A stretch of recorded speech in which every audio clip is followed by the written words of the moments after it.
Hello, my name is Henry Ayer. I am a 1980 graduate of Poquoson High School. While growing up in Poquoson, I helped a buddy of mine on a paper route, which helped me learn a lot of things about business. I love to read. Reading also teaches you so many things about life and, of course, about business. My favorite book coming along was Moby Dick. I read it many times as a kid and still think it's one of the best books ever written. Today I'm going to be reading out of The Lemonade War, Chapter 6, Underselling. And I'm sitting here with my buddy Connor. He loves for me to read to him at night. So Underselling, Chapter 6. Underselling, pricing the same goods for less than the competition. Jesse knew that Evan was up to something. First of all, there were all those phone calls last night, at least 10 of them. Then he'd come knocking on her door this morning, asking if he could have the pieces of foam core that she had leaning against her wall. No way, she answered. That's for my Labor Day project. Oh, give it up. Today's Thursday. The contest is on Monday. And you don't even have an idea, Evan said. I do too have an idea. I'm just not telling you. Jessie still didn't have a clue about her Labor Day project, but she wasn't going to give Evan the satisfaction of knowing that. Then how come you haven't done anything, Evan said, pointing at the blank foam core and the bags of untouched art supplies. You're supposed to have pictures and typed up information and big title. It's supposed to be like a school report. Jessie scrunched her eyes and pursed her lips in a "you're such an idiot" look. Don't worry, it's going to be great, and it's going to win first prize.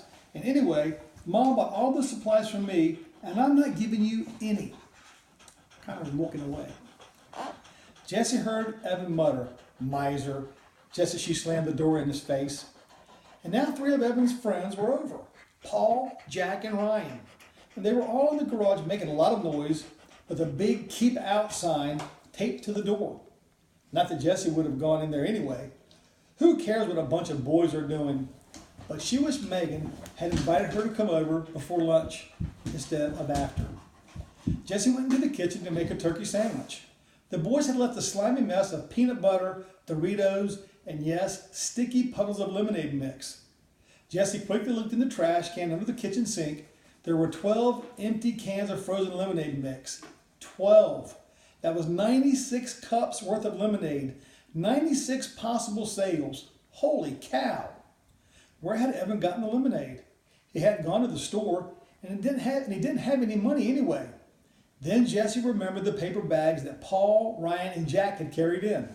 She bet the boys had all raided their freezers and brought over a stash. That didn't seem fair. She and Megan had to buy their lemonade today, using the money they'd made yesterday. How were they going to stay ahead of the game if the boys had free lemonade to sell? Think, Jessie, think, she whispered to herself. She couldn't let those boys win. By the time she finished her lunch and cleaned up her mess, she wasn't going to lift a finger to clean up the boys' mess.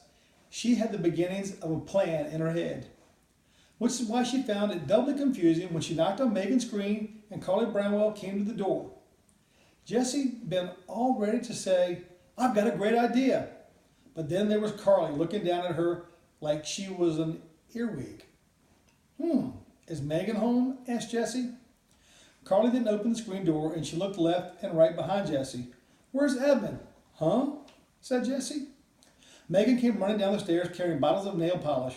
"Oh, hi, Jessie," she said, opening the door. She poked her head out and looked around. "Where's Evan?"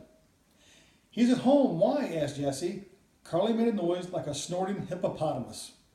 "I thought you said he was coming," said Megan. "No, I didn't," said Jessie. "You said it would be fun to make a lemonade stand with all 3 of us, and I said, yeah, that would be fun."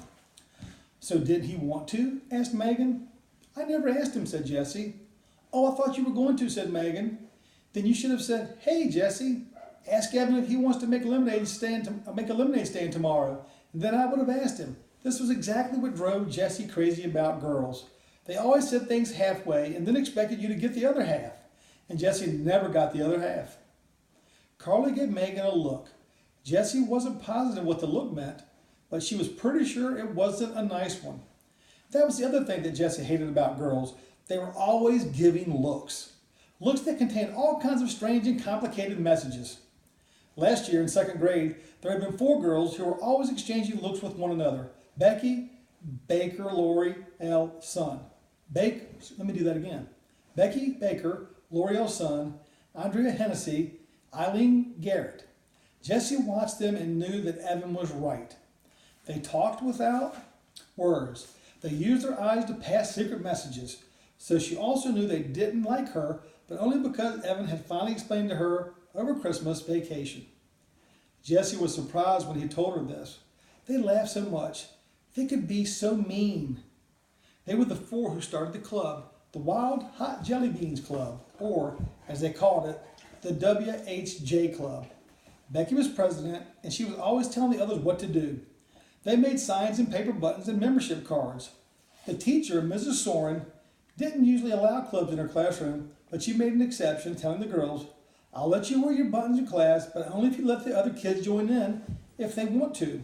By the end of the day, every kid in class was wearing a WHJ button, even Jessie, who never belonged to a club before. It had been like Becky was being so nice to her. That should have been her first clue. Evan told Jessie. Becky made extra buttons for Jessie and even helped tape them all over her shirt. And she made a special membership card for her and even a WHJ sign that she helped Jessie glue onto her writer's workshop folder. Jessie remembered all the girls laughing and Jessie laughing too. And all those strange looks that Becky and L'Oreal and Andrea and Eileen kept flashing back and forth like secret notes passed in class that Jessie never read. The very next day, Mrs. Soren collected all the buttons, gathered up all the membership cards, and even replaced Jessie's writer's workshop folder. "No clubs in the classroom," she said. "I made a bad choice by allowing it, even for one day." On the playground, Jessie went up to Becky. Why is she breaking up the club?" she asked. Becky gave her a sour look. She'd been grumpy all morning. "Don't you get it, you dummy? WHJ doesn't stand for Wild Hot Jelly Beans. We just said that to Mrs. Soren. It stands for We Hate Jessie. It's the We Hate Jessie Club, and everyone in the class is a member." Goodness sakes. Jessie stared at Becky. Why did they hate her? What had she ever done to them? It didn't make sense. And then Lori Lee, Andrea, and Eileen had laughed, and even Becky had managed a smirky grin. "Jerks," Evan said later when Jessie told him the whole story. "They've got rocks for brains. But Jess, you got to be on the lookout for girls like that." Standing in Megan's front hall, Jessie stared at Carly. Something inside told her Carly was a girl like that. "Look," said Jessie, "it doesn't matter. Evan can't come over. He's busy. And we've got to get going on our lemonade stand. I've got a great idea." "We don't want to make a lemonade stand," said Carly. Jessie looked at Megan. "It's just that Megan fiddled with her bottles of nail polish in her hand the same way she'd fiddled with her band bracelets the day before. It's kind of hot, and we did the lemonade thing already, and now Carly is over, so, you know." "You said you wanted to," said Jessie, "and I thought you liked me," she added in her head. She felt her lower lip tremble. "Not now," she shouted inside. "Don't you be a big baby." Megan stood there saying nothing, fiddling with the bottles. Then she turned to Carly. "Aw, come on, Carly. It'll be fun. We made a ton of money yesterday, and it was really fun." Carly crossed her arms, tightened her lips, and raised one eyebrow. It was amazing how high she could raise that eyebrow. Jessie had never seen an eyebrow go that high. "Oh, come on, Carly," Megan again said. Carly didn't move a muscle. "Oh, come on, Carly," Megan said again. Carly, again, didn't move a muscle. "Well, then I guess," Megan's voice trailed off. She clicked one bottle of nail polish against another so that it made a tapping sound that filled the long silence.